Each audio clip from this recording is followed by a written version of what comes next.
For the ultimate no-compromises compact gaming PC, look no further than the Obsidian Series 250D from Corsair. Click now to learn more. The EVGA GeForce GTX 780 Ti Kingpin Edition. It comes with a 1072 MHz base clock, an 1137 MHz boost clock, but all of that is totally irrelevant because it is designed for balls-to-the-walls overclocking anyway. It's got 3 gigs of GDDR5 clocked at 7 GHz, and it costs $150 more than a base card.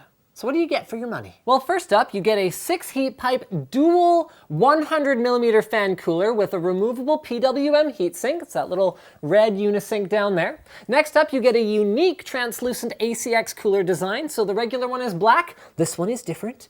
It supports the usual NVIDIA technology, so SLI up to 4-way G-Sync, Shield game streaming, GPU Boost 2.0 CUDA, and 4 concurrent displays. And this one also has some unusual stuff. So in the box, along with the usual case badge, poster, stickers, driver disc, and manual is an overclocking guide, sexy sleeved PCIe power adapters, and a replacement thermal pad.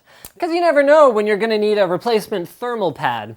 What else is special about this? Well, it uses a completely non-reference PCB with a 14 plus 3-phase power design. So that's 14 phases GPU, 3 phases RAM, capable of delivering up to 450 watts of power, which I guess explains the dual 8-pin and single 6-pin PCI Express power connectors on the top of the card. It also has on the top of the card an LN2 BIOS switch, as well as a Probit header and included adapter that allows you to use a multimeter instead of software for voltage monitoring.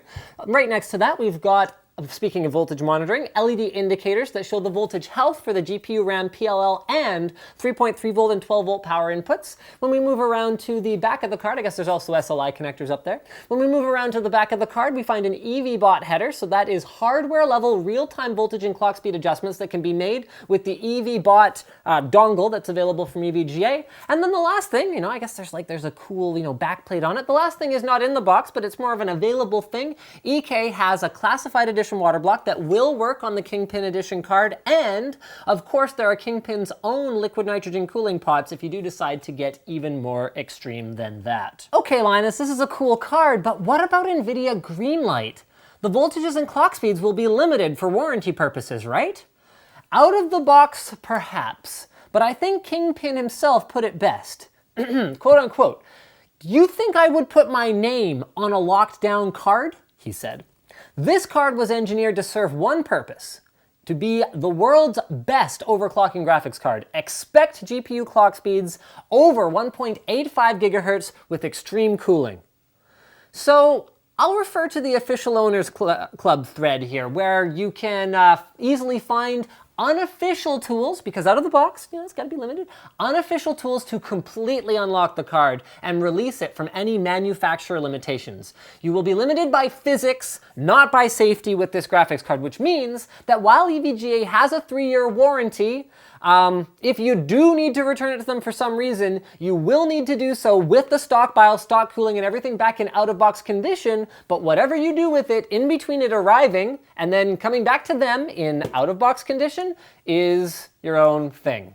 Now, to be clear, guys, around here, we're not Vince, we're not Kingpin, we're not liquid nitrogen overclockers, but frankly, not many people are. So we wanted to take a bit of a different approach to this. We decided to take some of these unofficial unlocking tools and see how far we could go with this on air versus a normal 780 Ti that costs $150 less if we fully unlock it and we use the voltage modification tool to go as high as it possibly can compared to our regular 780 Ti. So I'll be handing it off to Luke.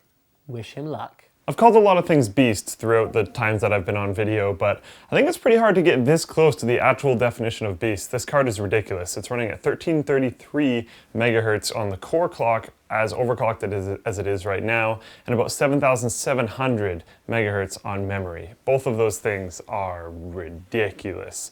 And we're using an unofficial overvolting tool, which is unofficially linked below the unofficial video that you're watching right now, which will take you to an unofficial place to download the unofficial application, which will unofficially overvolt your card, which I unofficially recommend you do for this card. I also recommend jumping it into LN2 BIOS because you'll unlock many more of the goodies and be able to play with the actual capabilities of this card. Without jumping into that BIOS, you're going to be hampered by many things that are cramping you down, cramping your style, and not letting you overclock as much as you possibly could, and this thing does it extremely well. When you're looking at the numbers on screen, try to remember that we're pretty sure our 780 Ti reference edition is probably quite golden of a sample and is a little bit higher than kind of the average that I've seen around. So this would normally be a higher difference than you're seeing in the graphs here, but this is how our cards bench at what they're normally clocked at. Speaking of normally clocked at, you can check the overclocking sheet in the link down below. That is definitely an official link, not unofficial like the other link that's down there. And you can check out exactly how our cards are clocked and exactly how they're running. For this one, we actually have voltage readouts from a multimeter, so you can see exactly how much volts we're running because this card supports pinout, which is actually really cool. Thank you for watching the video. Like and dislike this video based on, are you interested in this kind of card, or are you kind of waiting for Maxwell to come out? Are you waiting for things in the future, or are you jumping on it right now?